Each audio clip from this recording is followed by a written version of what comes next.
We are ready It to is turn the budget fundamentals. hearings over to the Sanitary Engineer Department, Director Stephen Renner. Thank you, Commissioners and Board. We'd like to actually introduce, speaking of introducing, with me today is Marie Strandwitz, so who, We saw I earlier. was Yeah. here earlier, yes. who I could not get any half of what we need to get done. So, in our budget presentation, Deputy Director. we're going to talk about the utility side, where I'm going to introduce just for the record what the utility, because sometimes in all our discussions, especially when we come before you, we talk about capital projects, but I want to also emphasize that we do run a utility as well, and that's a thread through a lot of the work that we do. More importantly, what we do in a nutshell is we impact lives. We improve lives, we improve their homes, and we're going to be talking about that. On the first page, our mission is to provide safe and reliable, safe and reliable water and sewer services to the residents of Franklin County. And with your handout, I couldn't figure out how to get a good screen capture of this, but I included a service area map. And I think this is very important for us to take a look at this, because this is also to the heart of one of our issues that we're going to be talking about. Our service areas are what's considered non-contiguous, so they're spread out little pockets here and there. Yeah. And so from a logistics point of view, trying to plan where we're going to put staff, how we're going to address things, can sometimes be an interesting, fun puzzle game. Did you see this? So you can refer to that as we go through this. So we have 4 programs and to meet our strategic initiatives, and that's the water delivery, the sewer delivery, and environmental compliance, and the water quality partnership program. Through these, I also like to put in black and white for your pleasure the assets that you own, both on the water side, the treatment facilities, and the mini distribution systems. We even have an elevated tank, also called a water tower, and 4 treatment centers on the sewer side. On environmental compliance, that is also one of the biggies that we do. We are beholden by the Ohio EPA to their standards, and some of it's actually coded. And we do send many reports to the Ohio EPA, and we pride ourselves in being not only punctual, but being very factual and being very precise and meeting up not just to their standards, but even in some cases beyond. And Marie will be talking about that. Our utility on the next slide. Just some facts about some of the things that we do. How many gallons that you can see, how many millions of gallons of water that we actually treat, and then how many gallons that we actually deliver. We treat almost 430 million gallons of water inside 2017, and then we delivered over 300,000 gallons. And on the sewer side, we treated rather, over 394 million gallons of water, wastewater. We also have a compliance unit that we initiated a few years ago and built within. This unit really focuses on compliance of our assets, so ensuring that permits, water permits, new permits, repair permits, sewer permits, what have you, and also we are a member of OOPS, so we go out and mark the assets when any kind of construction activities happen.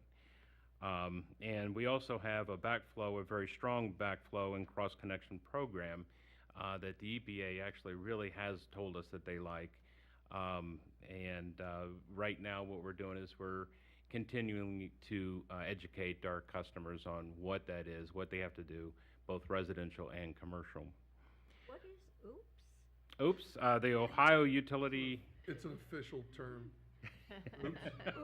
You haven't seen the sign that says, call oops before you dig? Call before you dig? When you said it, I was trying to figure out what it is. It's OUPS. Oops.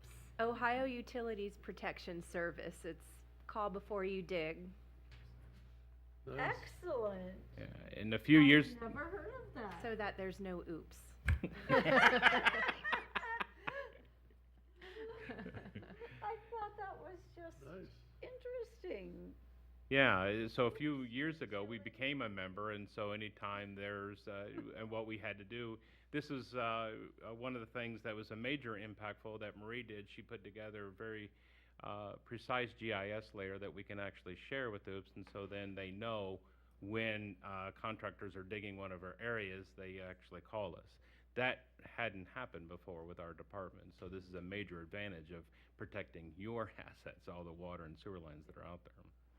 Protecting your asset.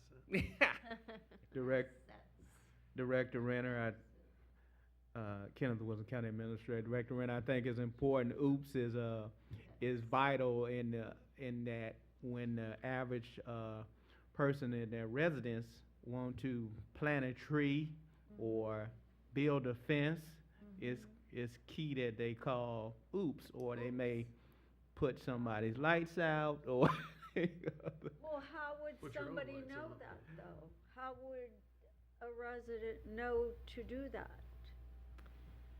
They have a pretty good marketing campaign. It's codified in the ORC as well. Any contractors doing work automatically know, but there Really? is a pretty good marketing campaign. I've seen ads on TV, Yeah. call before you dig. Call before you. Really? It's I I missed think it's that. 311. They make it a simple 'Cause I can't simple plant phone a number. tree in my condo. I go to Goodale Park and they plant the trees. Huh, interesting. I just didn't know. Okay. So, You dig. on the environmental compliance, I just wanted to put there, when I mentioned earlier about how many reports we actually send, we collect over 12,000 data points that we actually send, and over 5,400 reports to the Ohio EPA. That means daily, weekly, monthly, quarterly reports, making sure that we're in compliance. And on our water quality partnership program, we're definitely, we've completed the Eureka Park. The sanitary sewer connection phase is actually almost finished. And we've actually been taking notice of the connection phase in Eureka Park because that's another Franklin Township area. And because the next one on the list is the money back in Brown Road East area, as you know. Those sewers are now complete and we'll be starting the connection phase very soon. And that's also another Franklin Township area, so we wanted to learn. So during the Eureka Park connection phase, we're trying to learn this because it has similar demographics and similar housing types and what we can know when we move over to the Moneyback Brown Road East area. With that, that also means that we're down to 4 items on the list that the county published years ago for what the water quality sewer projects are. We are definitely making headway. There are 2 that we may be able to remove off that list, and I'm going to be talking to you about that in 2018 because one of them is highly, it's not dense and it only serves commercial.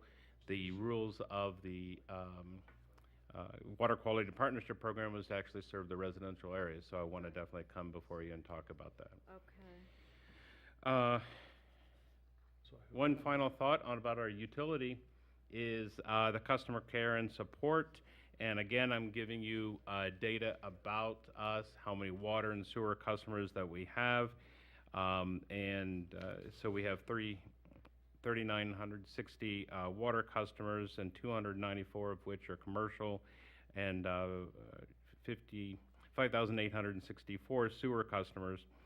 The second bullet point I think is really close to back to speaking to what I was talking about, impacting lives, is that in a given month, our staff is having almost 950, or on an average, 950 customer interactions.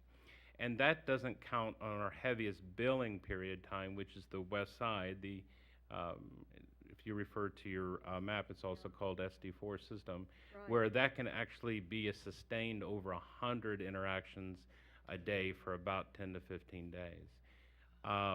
So next to our capital projects, one of the most fundamental of what we do is this speaks to how we provide service and how we reflect the values that you've put forth. And sometimes we have to take a moment with our staff to just rest a little bit, because sometimes these interactions can, as you've probably heard, they get escalated to your office for a variety of different reasons. We, on the AR side, we process somewhere in a given time 1,850 to 2,045 customer payments per month. That the reason why it has such a wide range there is because we have 14 billing cycles. They're staggered, most of which are small areas, but the west side's the big one. So that's why it waxes and wanes a little bit. And then I put some data points there about our service calls and how we actually interact with customers there. So on the engineering side, in our capital projects, I have Marie talk about that. Yeah, we just want to highlight what we've been doing and what we will be doing, and highlight some of our bigger projects that you've seen come across for approval of resolutions to construct. Our Cherrydale Pump Station in Force Main, that is complete. It's beautiful. The staff is thrilled that they don't have to go down into a confined space to check the pumps and things like that. The space is very nice, and we got that done this year. We're heading to bid next week for our Oakhurst Knolls Pump Station in Force Main project. This is a project that will allow us to decommission the old Oakhurst Knolls wastewater treatment plant.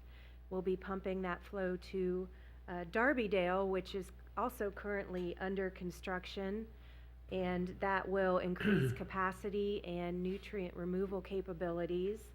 So we are very pleased with the work that's going on so far. That's a photo of our new sludge holding tank. So big holes in the ground, but in the end, we need them. You know, these aged plants, I see this replacement of the Cherrydale, which was from 1969. Overdue. Yeah, well overdue. Yes. And some of these others, you know, it's so great that you've taken these on and done this work that was so needed. Absolutely. Just Oh, to, I have just a few more, because we're doing a lot in our department. 1950s pipes. Yes, this is the project with ODOT. The county saved a significant amount of money if we were to do the design bid build on our own. It just so happened that ODOT was widening Broad Street and doing somewhat of a beautification project, and we were able to tag along with them to replace some of our very aged and largest water mains along that corridor. So that was also completed, as well as our Sanitary District 4 valve and hydrant replacement program. We replaced the majority of aged hydrants and mainline valves in that system so that we would be able to perform what's called a unidirectional flushing program. That's a methodical way to flush distribution mains of byproducts and sediments, so you're pushing everything out of the system without functioning valves and hydrants.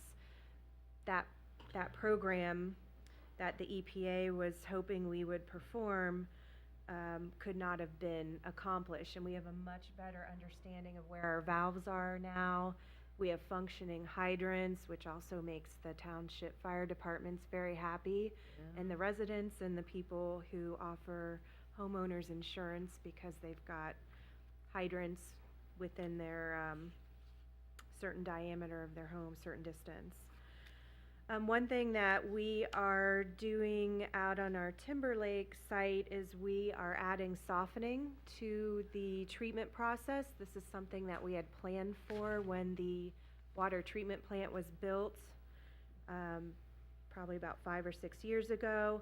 And we are also going to be painting our water tower, the only water tower that we have. It's called people call it a witch hat tower. It's an old 50s riveted water tower, and it looks like it has a witch's hat. So hopefully that will be looking beautiful for the residents, and we'll get that all cleaned up and keep that thing going.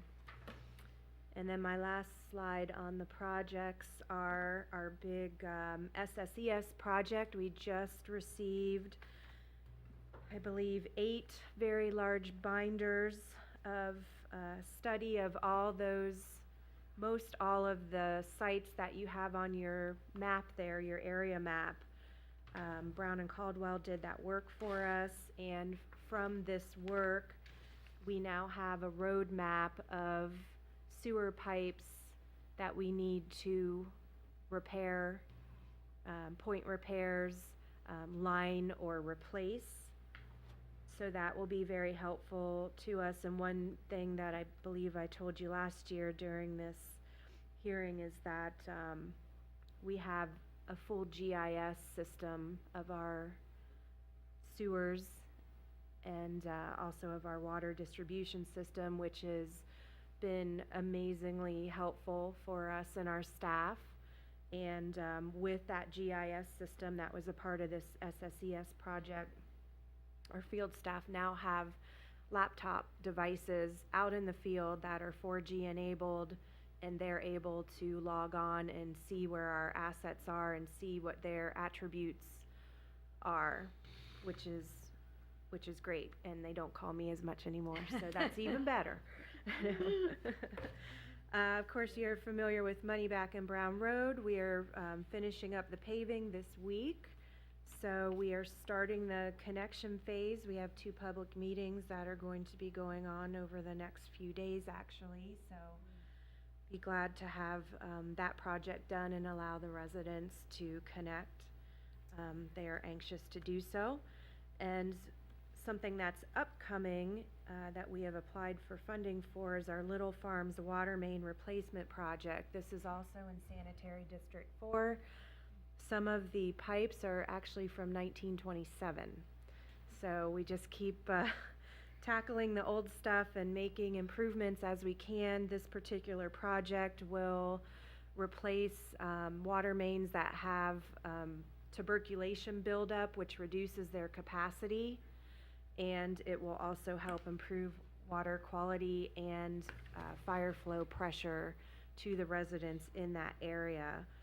So hopefully we will get started on the design of that next year. But the main point of all these projects that we've highlighted is that we're small and we're doing a lot.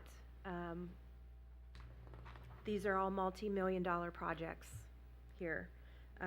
We have historically depended on funding, and as you probably know, the federal government is reducing the available funding in loans and basically taking away any grant opportunities that we might have to get some of these projects done that are so critical to water quality and the environment. We have many more projects to come, so also depending on the funding also can delay our schedule because the money's only available at certain times, so we might be ready to go with something, but if the money's lagging, then it pushes everything back, and I'm sure you've seen that, but we need you guys, and with that, I'll let Stephen talk about the last slide. So that's a good segue. We definitely need you guys. We need your support. Achieving our critical role cannot be without the GRF funds that we get currently. That's supporting the many projects that we talked about in many different ways. The only comment I really wanted to finalize with this is that what's outlined in that blue box, and it's that our strategic issues remain to be increasing EPA compliance and rehabbing and replacing aging infrastructure, as well as identifying sufficient funding sources for our projects. And case in point, I wanted to draw your attention back to the Darby-Dale facility. It's a wonderful facility. It's been operating very well. The county in 2005 spent $7.5 million to build that facility and the sewer infrastructure in the Darby-Dale area. And now, because of increasing EPA compliance, and as well as we took in a lot more than what that plant was actually designed for because of the EPA in that part of the county, we're now looking at putting in another $7.5 million into the rehab for that project. So thus concludes our budget hearing.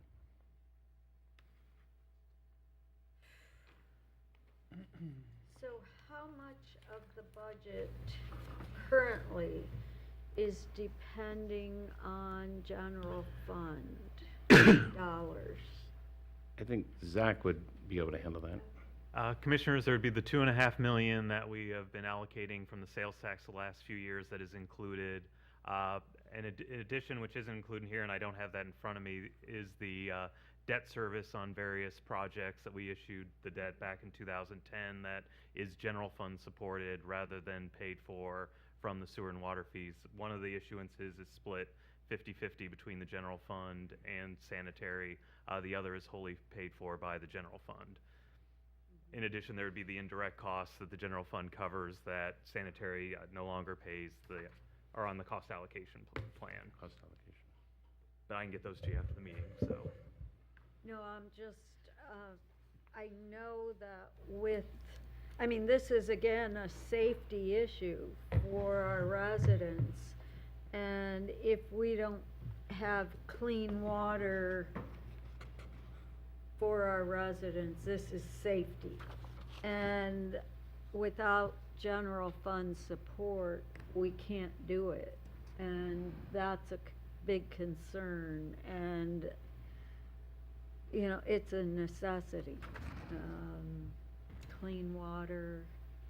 Yeah, and Commissioner, to your point also, on the Little Farms water main replacement project, that area, that one small little area is responsible for about 36% of our water breaks each year. So this is another reason why we've got to get over there and repair all that.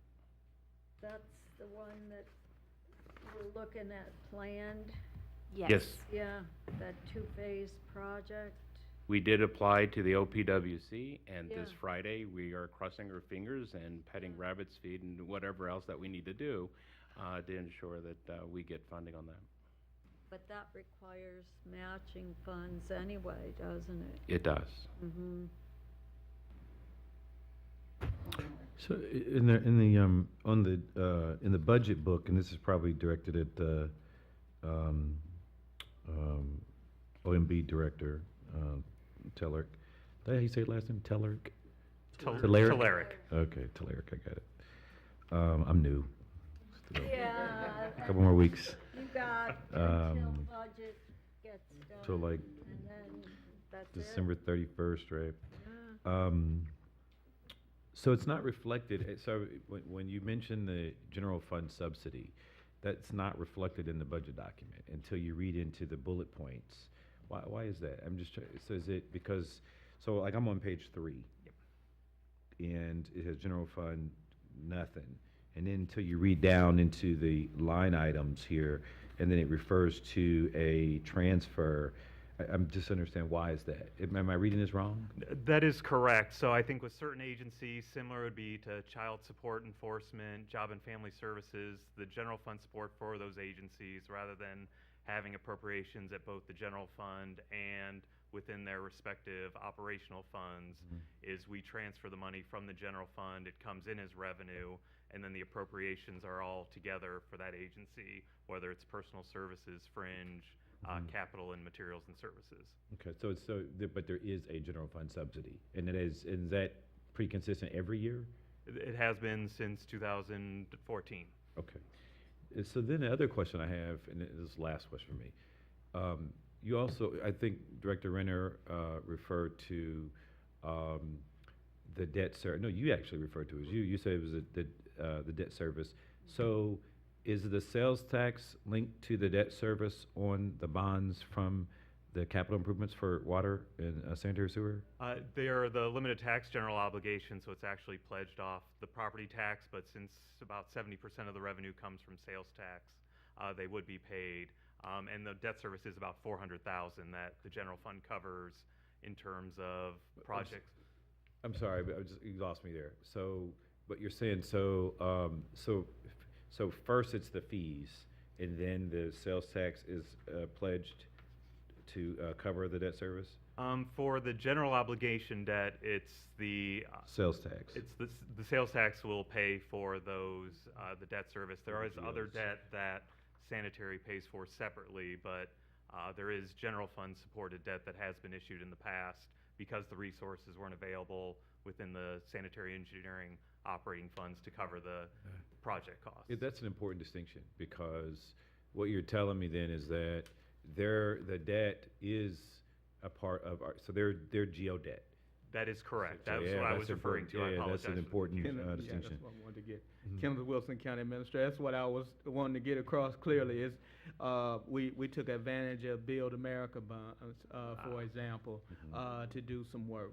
So essentially, this is full faith and credit GO debt in that case, that's being picked up by the general fund. So Yeah. what, Director Talaric is alluding to is that, yes, it's directly, there's a relationship between the general fund and the operations as it relates to debt service for the sanitary engineers department.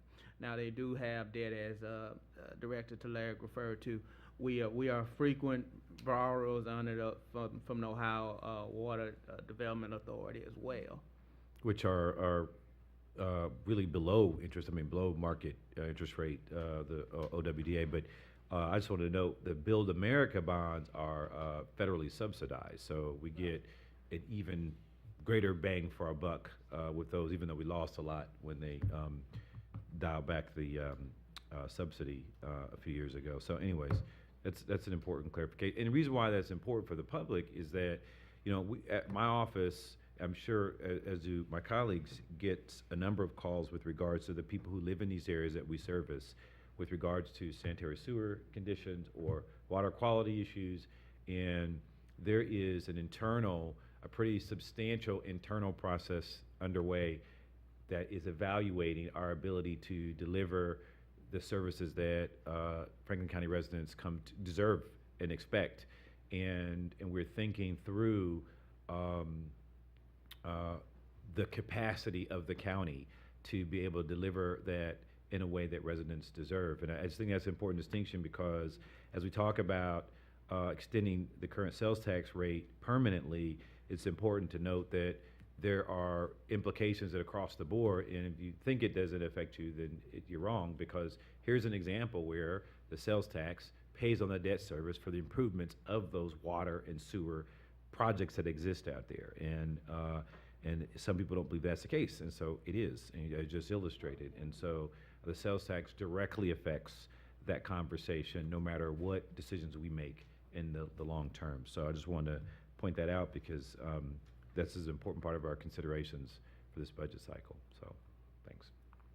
And thank you for the work that you've accomplished. And looking at the map of the service area is startling, and I don't know that residents realize how spread out things are. And, to service this area that is your service area is quite a challenge, and you've done it.